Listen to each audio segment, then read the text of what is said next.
देखिए भैया, कन्हैया जी औरत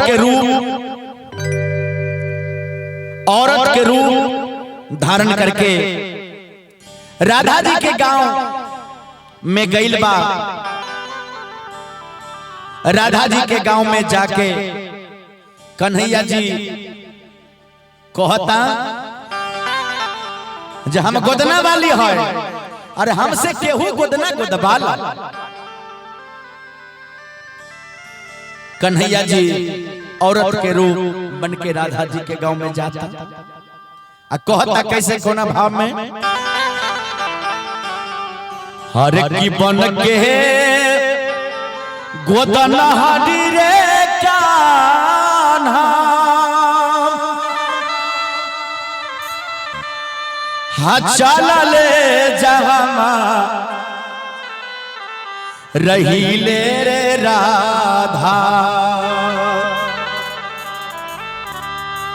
हाँ गौआ नगर में जाके हाँ कहले कन्हैया। कन्हैया जी कहता कि केहू गोदबा लाहो गोदनवा, केहू गोदबा लाहो गोदनवा, कि केहू गोदबा लाहो गोदनवा, कि केहू गोदबा लाहो गोदनवा, कि केहू गोदबा लाहो गोदनवा, केहू गोदबा लाहो गोदनवा। अरे गोदाला गोदनवा।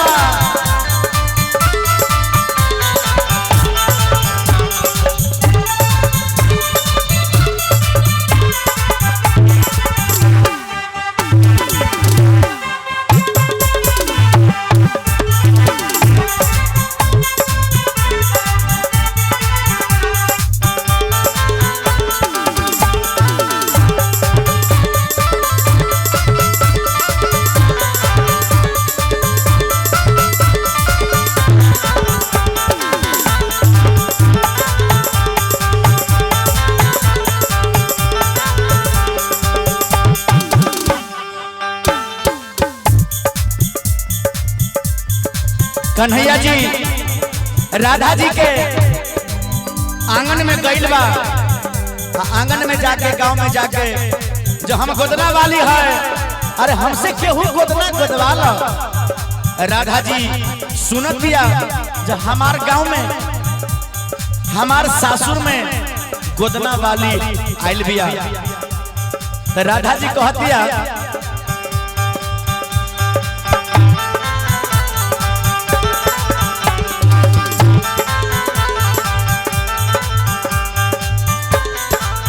राधा जी कह दिया जे एक गोदना वाली, अरे हमारा आगना आओ, हम तुमसे गोदना गोदाई, कि केहू गोदबा लाहो गोदनवा, कि केहू गोदबा लाहो गोदनवा, कि केहू गोदबा लाहो गोदनवा, केहू गोदबा लाहो गोदनवा।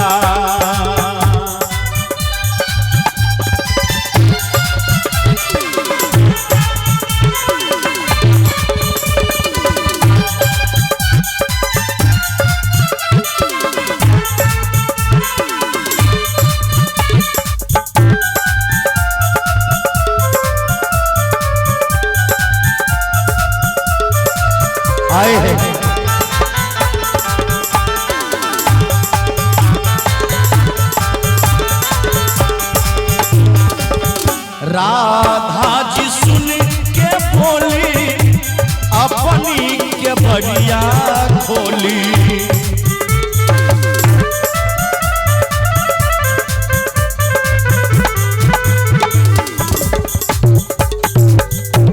अब गोदन हरिया बा हमारी अगन माया बा।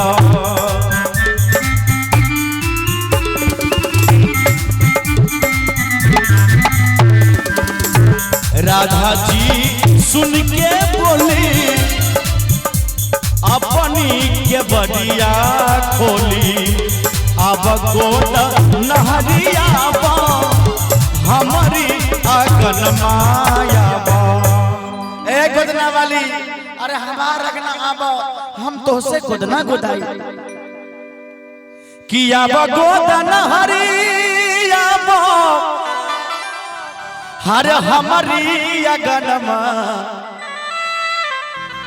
हर हमारी अगनमा कि हम गोदबा इबो गोदना हमें गोदबा इबो गोदना कि हमें गोदबा इबो गोदना कि हमें गोदबा इबो गोदना हम गोदबा इबो गोदना हमें गोदबा इबो गोदना।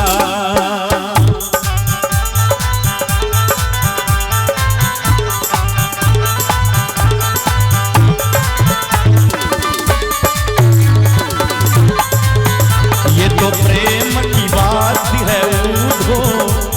तो प्रेम की बात है ऊधो बंद की तेरी बस की नहीं है यहाँ दम दम में होती है भगती यहाँ दम दम में होती है भगती सिर झुकाने की फुर्सत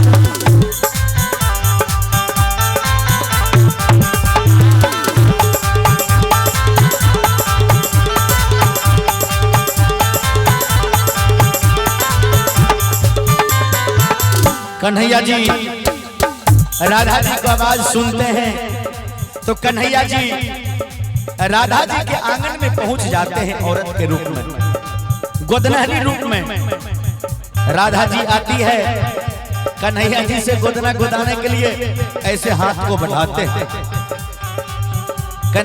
राधा जी हाथ को बढ़ाते हैं और कन्हैया जी छलिया मोहना राधा जी को ऐसे हाथ पकड़ते हैं। आगे क्या होता है?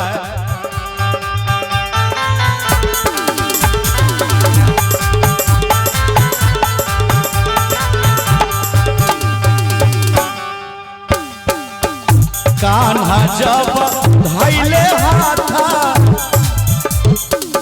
कन्हैया जी हाथ पकड़ते हैं राधा जी कान्हा जी पर धैले हाथा राधिका छुपैले हाथ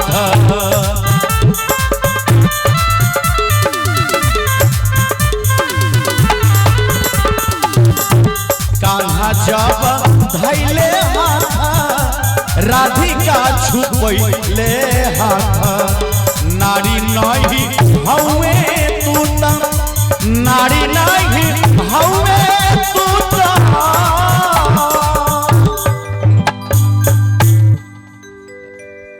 राधा जी को हाथ को ज्यों ही पकड़ते हैं कन्हैया जी तो राधा जी समझ जाती है अरे ये तो औरत नहीं है ये लगता है कोई मर्द है रूप बदल करके हमारा अगना आया है।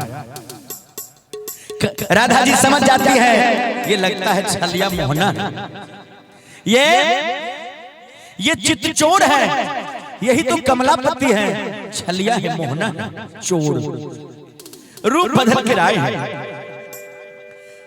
तो कन्हैया जी को राधा जी कहती है जन नारी नाही हवे तू तो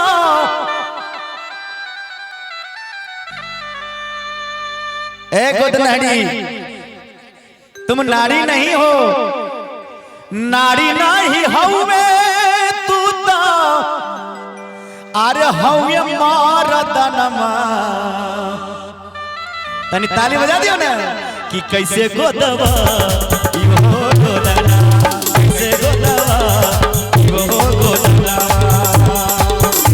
कि कैसे गोदवा इवो गोदना कि कैसे गोदवा इवो गोदना कैसे गोदवा इवो गोदना कैसे गोदवा इवो गोदना।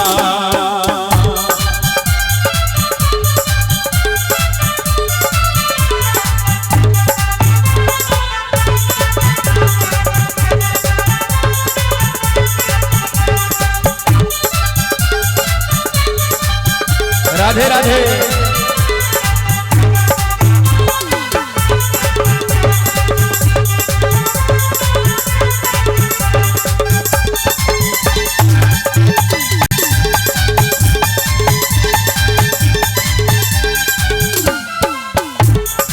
आगे क्या होता है इस गीत के माध्यम से सुनते हैं। भेद जब जनली सखिया कहले कन्हैया रसिया,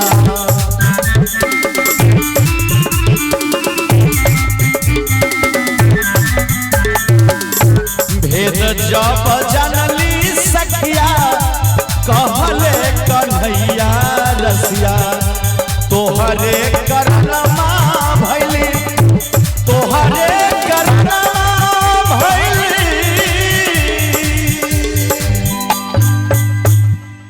सखी सब जान जाते हैं जे ये तो मोहन है, छलिया है। तो कन्हैया जी बड़े चतुर हैं, उल्टा गलती राधा जी पर बाजार देते हैं। राधा जी को कहते हैं कन्हैया जी जो तोहरे करनमा भैली, ए राधा कि तोहरे करनमा भैली, हर मरद से जननमा कि तनी को दबा लहो